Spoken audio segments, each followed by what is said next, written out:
شهر عظيم عظيم عظيم. اعوذ باللہ من الشیطان الرجیم، بسم اللہ الرحمن الرحیم۔ ذوالفقار ٹی وی کے تمام ناظرین و قارئین کو میری جانب سے السلام علیکم۔ میں اس پروگرام ڈاکٹر اور عالم کے ساتھ آپ کے ساتھ پھر حاضر ہوں، اور میرے مہمان مولانا فدا حسین بخاری صاحب میرے ساتھ موجود ہیں۔ ہم پچھلے 23 دنوں سے مختلف چیزوں پہ، رمضان کے مختلف مسائل پہ، اس کے مسئلوں پہ گفتگو کی، قرآن مجید کی مختلف صورتوں کی تفسیر مولانا صاحب نے بیان کی، پھر امام حسن مجتبیٰ کی ولادت کی مناسبت سے بھی کیا، اور بی بی خدیجہ الکبریٰ کے شہادت کا پروگرام، مولا علی علیہ السلام کی شہادت کا پروگرام۔ تو یسٹرڈے جو تھا، پھر کیونکہ شب قدر تھی تو شب قدر کے حساب سے قبلہ نے بہت تفصیل کے ساتھ شب قدر کی اعمال، اور اس کے بعد اس کی جو تفسیر بیان کی کہ شب قدر کیا ہے، کس طرح اس کی اہمیت کیا ہے۔ تو آج ہم اسی سلسلے کو تھوڑا سا بڑھائیں گے، کیونکہ جب شب قدر کی بات آتی ہے تو پھر کیونکہ اس میں سورہ قدر میں جس طرح کہا کہ قرآن کا نزول ہوا، ظاہر سی بات ہے، وہ قبلہ نے کل بتایا کہ نزول یہ نہیں کہ ایک دم سے آ گیا تھا، وہ تقریباً 23 سال کے اوپر جا کے مکمل ہوا تھا، لیکن قرآن مجید کا چل رہا ہے۔ تو ہم آج میں چاہوں گا کہ قبلہ سے میں پوچھوں کہ فضائل قرآن مجید کیا ہیں خود، اور اس میں حدیث کی روشنی میں یا اہل بیت کرام کی مختلف فرمودات کے نتیجے میں جو فضائل بیان کیا جا سکیں تو بیان کیجئے۔ جی قبلہ، السلام علیکم۔ جی وعلیکم السلام ورحمۃ اللہ وبرکاتہ۔ جناب علی، جی تو میں نے کہا آج کیونکہ ہم قرآن مجید سے کل ہم سلسلہ چلا تھا اس کے اندر کہ شب قدر کے حساب سے آپ نے قرآن کو بتایا کہ کس طرح نزول ہوا، اور کس طرح وہ 23 سال کے اوپر جا کے ہوا، اور پھر ہم نے یہ سوچا کہ اسی ٹاپک کو کنٹینیو رکھتے ہیں، اور اگر آپ اس کے فضائل قرآن مجید ہمیں بتا سکیں تو بتائیے پلیز۔ جی بہت شکریہ، سلامت رہیں۔ اعوذ باللہ من الشیطان الرجیم، بسم اللہ الرحمن الرحیم۔ الحمد للہ رب العالمین، بار الخلائق اجمعین، والصلاة والسلام علی اشرف الانبیاء والمرسلین، سیدنا و نبینا و مولانا بالقاسم محمد، والصلاة والسلام علی اہل بیتہ الطیبین الطاہرین المعصومین۔ اما بعد فقد قال اللہ تبارک و تعالی فی کتابہ المجید والفرقان الحمید وقولہ الحق، انا نحن نزلنا الذکر وانا لہ لحافظون۔ عزیزان اکرامی، ماہ مبارک رمضان کا آخری عشرہ چل رہا ہے، اور اسی آخری عشرہ میں قرآن مجید کا نزول ہوا ہے۔ قرآن مجید جو ہے ایک زندہ اور ابدی معجزہ ہے رسول پاک کا۔ تو آج ہم چاہتے ہیں قرآن مجید کے حوالے سے گفتگو کی جائے، اور قرآن مجید نے اپنے بارے میں کیا کہا ہے، اور رسول کریم صلی اللہ علیہ وآلہ وسلم نے قرآن مجید کے متعلق کیا ارشاد فرمایا، اور مولا کائنات علی علیہ الصلوۃ والسلام قرآن مجید کے بارے میں کیا کہتے ہیں، اور جناب سیدہ کونین فاطمہ زہرا سلام اللہ علیہا کیا کہتی ہیں۔ تو اس حوالے سے آج ہم بات کریں گے۔ تو مقدمتاً عرض کرتے ہیں کہ الہیاتی تصور کائنات کے مطابق اللہ تعالیٰ نے انسان کو عبث خلق نہیں فرمایا، بلکہ ایک اعلیٰ و عرفہ مقصد کے لیے پیدا کیا ہے، اور اس مقصد تک پہنچانے کے لیے انسان کو ارتقاء اور تکامل کے طویل مراحل سے گزارنا بھی سنت الہی رہی ہے۔ اسی لیے اللہ تبارک تعالیٰ نے زمین و آسمان کو 6 یوم میں خلق فرمایا،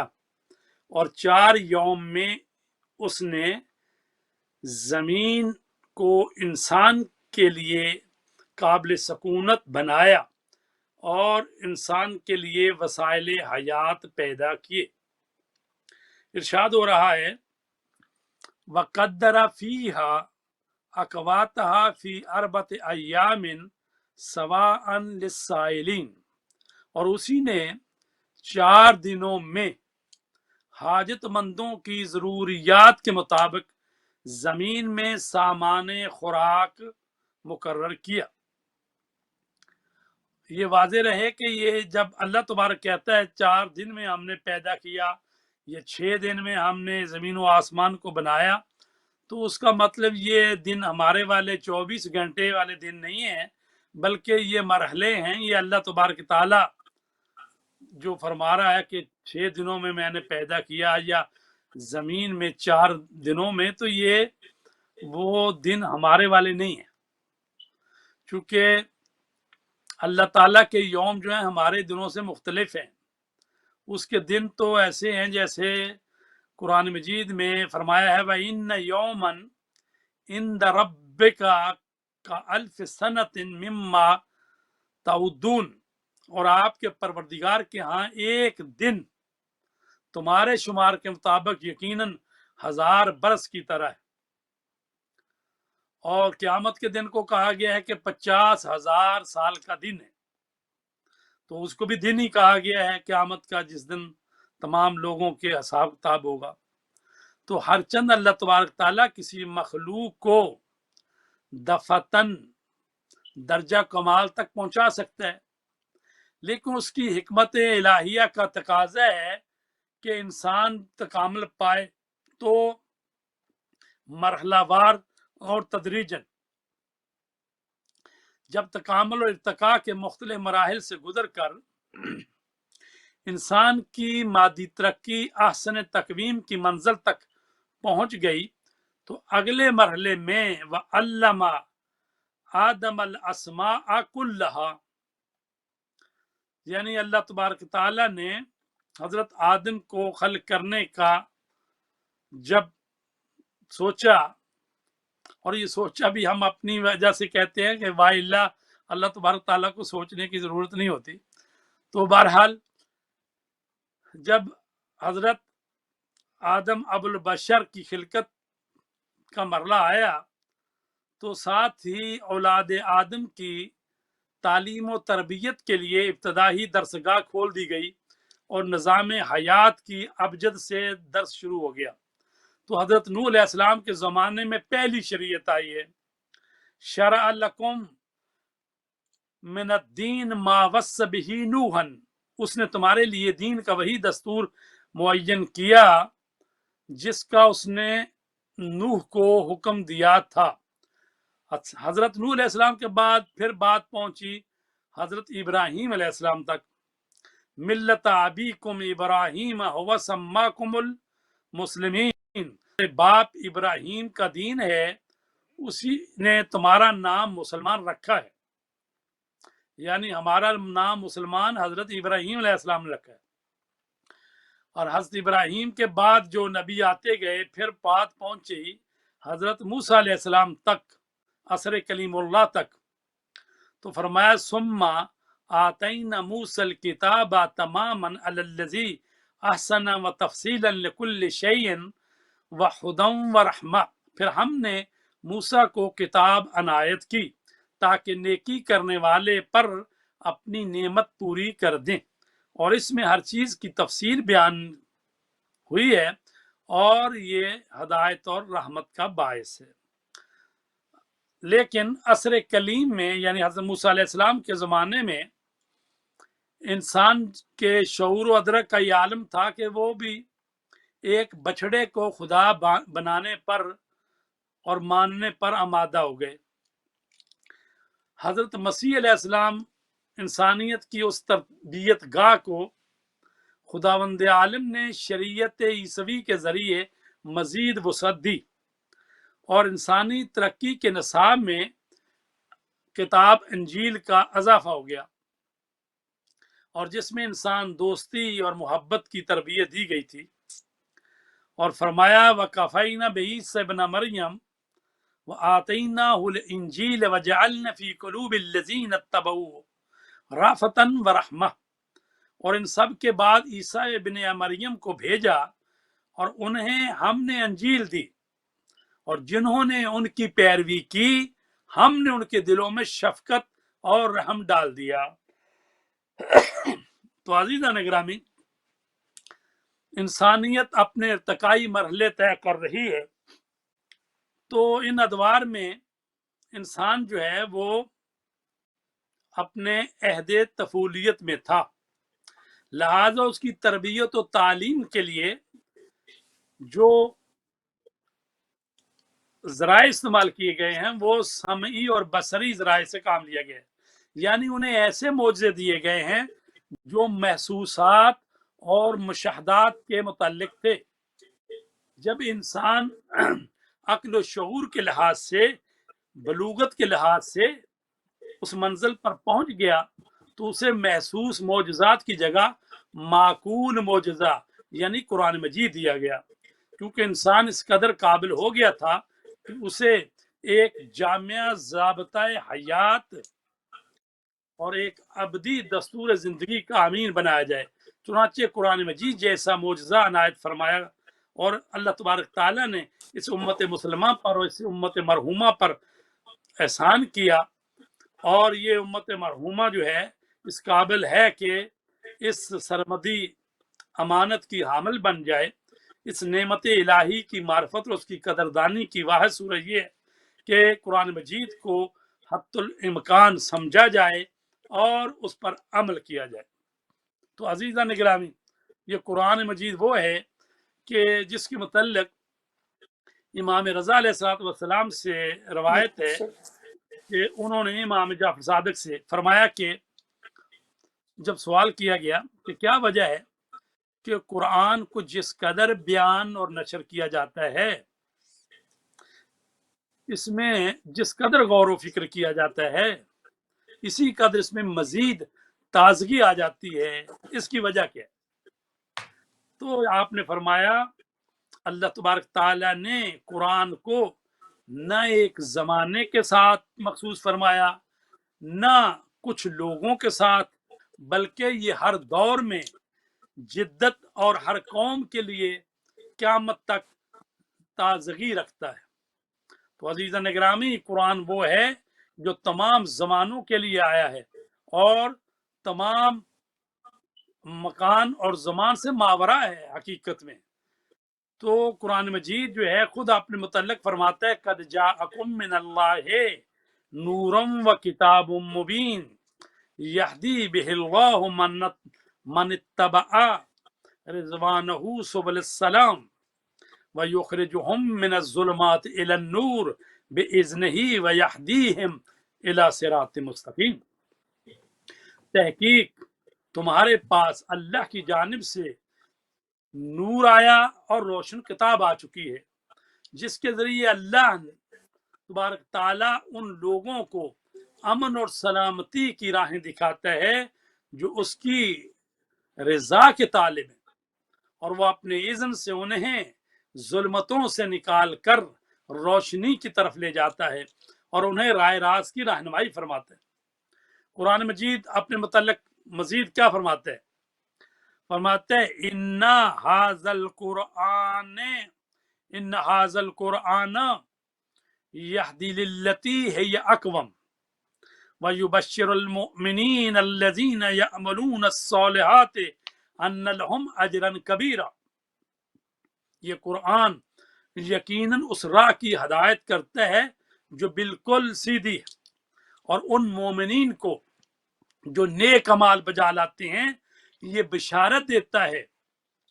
کہ ان کے لیے بڑا اجر ہے۔ ایک دوسری آیت میں فرمایا یا ایھا الناس قد جاءتکم موعظۃ من ربکم وشفاء لما فی الصدور وہدی ورحمۃ للمؤمنین۔ اے لوگو، تمہارے پروردگار کی طرف سے یہ قرآن تمہارے پاس نصیحت اور تمہارے دلوں کی بیماری کے لیے شفا اور مومنین کے لیے ہدایت و رحمت بن کر آیا ہے۔ تو عزیزان گرامی، سورہ بقرہ میں ارشاد فرمایا وَاذْكُرُوا نِعْمَتَ اللَّهِ عَلَيْكُمْ وَمَا أَنزَلَ عَلَيْكُمْ مِنَ الْكِتَابِ وَالْحِکْمَةِ یعظکم بہ، اور اللہ تبارک تعالیٰ نے تمہیں جو نعمت عطا کی ہے اسے یاد رکھو اور یہ بھی یاد رکھو کہ تمہاری نصیحت کے لیے اس نے تم پر کتاب اور حکمت نازل کی ہے۔ تو عزیزان گرامی، قرآن مجید اپنے متعلق فرماتا ہے کہ ھذا بیان للناس وہدی وموعظۃ للمتقین، یہ عام لوگوں کے لیے ایک واضح بیان ہے اور اہل تقوی کے لیے ہدایت و نصیحت ہے۔ اور قرآن مجید نے جو چیلنج کیا تمام لوگوں کو، کہا کل لئن اجتمعت الانس والجن علی ان یأتوا بمثل ھذا القرآن لا یأتون بمثلہ ولو کان بعضهم لبعض ظہیرا، کہہ دیجئے کہ اگر انسان اور جن سب مل کر اس قرآن کی مثل لانے کی کوشش کریں تو اس کی مثل نہیں لا سکیں گے، اگرچہ وہ ایک دوسرے کا ہاتھ بٹائیں، یعنی جن و انس مل کر ایک دوسرے کے ساتھ پشت ملا کر بھی کام کریں اس جیسا قرآن لانے کے لیے تو اس جیسا قرآن نہیں لا سکیں گے۔ فرمایا کہ ھذا بصائر للناس وہدی ورحمۃ لقوم یوقنون، یہ قرآن لوگوں کے لیے بصیرت افروز اور یقین رکھنے والوں کے لیے ہدایت اور رحمت ہے۔ تو عزیزان گرامی، قرآن مجید جو ہے وہ ایسی کتاب ہے کہ جو ہمارے لیے شفا بن کر آئی ہے، ہمارے لیے رحمت بن کر آئی ہے، ہمارے لیے ہدایت بن کر آئی ہے۔ اور فرمایا کہ وَنَزَّلْنَا عَلَيْكَ الْكِتَابَ تِبْيَانًا لِكُلِّ شَيْءٍ، اور ہم نے آپ پر یہ کتاب نازل کی ہے جو ہر چیز کو بیان کرتی ہے، وَهُدًى وَرَحْمَةً وَبُشْرَى لِلْمُسْلِمِينَ، یہ ہدایت ہے، رحمت ہے اور مسلمانوں کے لیے بشارت ہے۔ اور اس کے علاوہ اور قرآن مجید میں سورہ واقعہ میں ارشاد ہوا اِنَّهُ لَقُرْآنٌ کریم، یہ قرآن یقیناً بڑی تکریم والا قرآن ہے، فی کتاب مکنون، جو ایک محفوظ کتاب میں ہے، لا یمسہ الا المطہرون، کہ جسے صرف پاکیزہ انسان ہی چھو سکتے ہیں۔ تو قرآن مجید جو ہے جس کی حقیقت جو ہے ایک اور کتاب میں ہے، اور اس کتاب کو سوائے مطہرین کے، اور وہ مطہرین کون ہیں؟ انما یرید اللہ لیذھب عنکم الرجس اہل البیت ویطہرکم تطہیرا، کہ وہ ہستیاں کہ جن کی شان میں قرآن مجید کی آیت آئی تو وہ ہیں طیب و طاہر، کہ جو در حقیقت قرآن ہی کا ایک اور پرتو ہیں، تو وہ قرآن کی حقیقت کو مس کر سکتے ہیں۔ البتہ اس سے یہ فقہا نے استنباط کیے ہے کہ قرآن مجید کو بغیر وضو کے ٹچ نہیں کرنا چاہیے، مس کرنا قرآن مجید کو حرام ہے بغیر وضو کے۔ تو اسی آیت سے لا یمسہ الا المطہرون، کہ اس کو مس نہیں کرتے مگر مطہر، لیکن حقیقت میں یہ مطہر کا مطلب قرآن کی حقیقت تک وہ نہیں پہنچ سکتے مگر وہی جو طاہر لوگ ہیں۔ پھر قرآن مجید نے فرمایا سورہ حشر میں لو انزلنا ھذا القرآن علی جبل لرأیتہ خاشعا متصدعا من خشیۃ اللہ، اگر ہم اس قرآن کو پہاڑ پر نازل کرتے تو آپ اسے اللہ کے خوف سے جھک کر پاش پاش ہوتا ضرور دیکھتے۔ یہ قرآن کی عظمت ہے۔ تو عزیزان گرامی، یہ چند آیات کا انتخاب کیا گیا ہے کہ قرآن اپنے بارے میں کیا کہتے ہیں۔ تو آئیے اب رسول پاک کی زبانی سنیے کہ قرآن مجید کے متعلق رسول پاک کیا ارشاد فرماتے ہیں۔ رسول پاک فرماتے ہیں ان ھذا القرآن هو النور المبین، بے شک یہ قرآن نمایاں روشنی ہے اور مضبوط رسی ہے، والحبل المتین والعروۃ الوثقی، اور محکم وسیلہ ہے، والدرجۃ العلیٰ بلند ترین مرتبہ ہے، والشفاء الاشفاء نہایت مؤثر شفا ہے، والفضیلۃ الکبریٰ اور سب سے بڑی سعادت ہے۔ عزیزان گرامی، والسعادۃ العظمیٰ، تو فرماتے ہیں جو اس کے ذریعے روشنی طلب کرے، نور حاصل کرنا چاہے، اللہ اسے منور کر دیتا ہے۔ جس نے اپنے امور کو اس سے مربوط کیا، اللہ نے اسے محفوظ کر دیا، اور جو اس سے متمسک رہا، اللہ نے اسے نجات دی، اور جس نے اس کے احکام کو نہ چھوڑا، اللہ نے اسے عزت دی، اور جس نے قرآن سے شفاعت طلب کی، خدا نے اس کو شفا دی، اور جس نے قرآن کو دوسری چیزوں پر ترجیح دی، خدا نے اسے ہدایت بخشی۔ فرماتے ہیں رسول پاک، ومن طلب الہدا فی غیرہ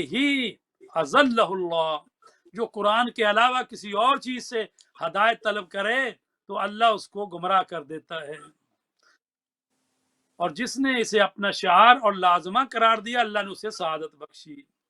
ومن جعلہ امامہ الذی یقتدی بہ، اور جس نے اسے اپنا امام بنایا، جس کی وہ پیروی کرتا ہے، اور وہ اپنی پناہ گاہ بنایا جس کی طرف رجوع کرتا ہے، تو اللہ تعالیٰ اسے نعمتوں والی جنت اور سکون کی زندگی عطا کرے گا۔ تو عزیزان گرامی، فرماتے ہیں فضل القرآن علی سائر الکلام کا فضل اللہ علی خلقہ۔ رسول پاک نے فرمایا قرآن مجید کلام خدا کو دوسرے کلاموں پر وہی فضیلت حاصل ہے جو اللہ تبارک تعالیٰ کو اپنی مخلوق پر حاصل ہے، یعنی جس طرح اللہ تمام مخلوق پر فضیلت رکھتا ہے، اسی طرح قرآن مجید جو ہے وہ تمام مخلوق پر، تمام کلاموں پر فضیلت رکھتا ہے۔ فرماتے ہیں من قرأ حرفا من کتاب اللہ تعالی، جو کوئی قرآن مجید میں سے ایک حرف پڑھتا ہے، فلہ حسنۃ والحسنۃ بعشر امثالها، لا اقول الف لام میم حرف ولکن الف حرف ولام حرف ومیم حرف۔ رسول پاک فرماتے ہیں جو قرآن مجید میں سے ایک حرف پڑھے گا تو اس کو کتنا ثواب دیا جائے گا؟ ایک نیکی کا 10 گنا ثواب ہوتا ہے۔ تو فرماتے ہیں میرا مطلب یہ نہیں کہ الف لام میم ایک حرف ہے، بلکہ الف علیحدہ حرف ہے، لام علیحدہ حرف ہے، میم علیحدہ حرف ہے، یعنی یہ 3 حرف ہیں۔ تو یہ مولا کائنات علی علیہ السلام کے رسول اور صلی اللہ علیہ وسلم کا کلام ہے۔ لیکن اب ہم آ رہے ہیں، اگر کوئی سوال ہے تو ٹھیک ہے بھائی، اللہ آگے بڑھتے ہیں کہ مولا کائنات علی علیہ السلام نے کیا فرمایا ہے قرآن مجید کے بارے میں۔ جی اگر کوئی سوال کرنا چاہے تو ذوالفقار ٹی وی کا یہ پروگرام ڈاکٹر عالم آپ دیکھ رہے ہیں، اس پہ واٹس ایپ کا نمبر موجود ہے، اگر آپ لوگ کال کرنا چاہیں یا میسج کرنا چاہیں تو اس پہ آپ کر سکتے ہیں 00447438378187۔ قبلہ جو ہیں آج فضائل قرآن مجید کو بہت تفصیل سے بیان کر رہے ہیں، خود قرآن مجید کے اپنی آیات کی روشنی میں، حدیث نبوی کی روشنی میں، اور اہل بیت کرام کے مختلف جو ان کی کوٹنگس ہے یا ان کے کوٹیشنس ہیں، اس کے نتیجے میں جو فضائل قرآن مجید اس کا بیان کر رہے ہیں۔ تو اگر آپ کو کوئی سوال ہے اس سلسلے میں، آپ لوگ کرنا چاہتے ہیں قرآن مجید کے حوالے سے، تو آپ اس پہ آپ کال کر سکتے ہیں یا میسج بھیج سکتے ہیں۔ جی قبلہ آپ کنٹینیو کیجئے۔ جی مولا متقیان امیر المومنین علی علیہ السلام فرماتے ہیں ثم انزل علیہ الکتاب نورا لا تطفئ مصابیحہ، اللہ نے رسول کریم پر ایک ایسی کتاب نازل فرمائی ہے، نوراً لا تطفئ مصابیحہ، جو ایسا نور ہے کہ جس کی کندیلیں گل نہیں ہوتی، وسراجاً لا یخبو توقدہ، جو ایسا چراغ ہے کہ جس کی لو خاموش نہیں ہوتی، ایسا دریا ہے کہ جس کی تہ تک رسائی حاصل نہیں ہوتی، ایسا راستہ ہے جس سے راہ پیمائی بے راہ نہیں کرتی، ایسی کرن ہے جس کی روشنی مدھم نہیں ہوتی، وہ حق و باطل میں ایسا امتیاز کرنے والا ہے جس کی دلیل کمزور نہیں ہوتی، ایسا کھول کر بیان کرنے والا ہے جس کے ستون منہدم نہیں کیے جا سکتے، وہ سراسر شفا ہے جس کے ہوتے ہوئے